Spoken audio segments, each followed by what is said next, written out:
আমি এখন একটা ট্রেন লাইনের উপরে আছি, দেখেন ট্রেন লাইন।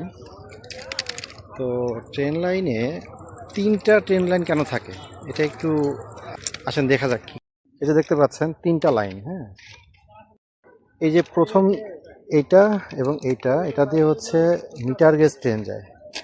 ট্রেন লাইন দুই ধরনের হয়, একটা হচ্ছে ব্রড গেজ, যেমন একদম বাম পাশেরটা, আর একদম ডান পাশেরটা এটা হচ্ছে ব্রড গেজ লাইন। এটা দিয়ে হচ্ছে বড় ট্রেনগুলো যায়, যেটাতে আপনার সিটগুলো মানে বগিগুলো বড় বড় থাকে, ট্রেনের চাকাও বড় থাকে, তারা দেখলে হয়তো বুঝতে পারবেন।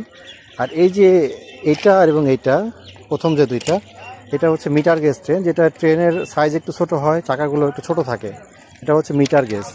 দেখেন তিনটা লাইন, হ্যাঁ, এটা আপনার সাথে শেয়ার করলাম। যারা জানেন দেখবেন চিটাগাং রিজনে কিংবা সিলেট রিজনে এই মিটার গেজ লাইনগুলো বেশি থাকে, মিটার গেজ লাইন, ঠিক আছে। যারা চিটাগাং সিলেট গিয়েছেন তারা দেখতে পেয়েছেন।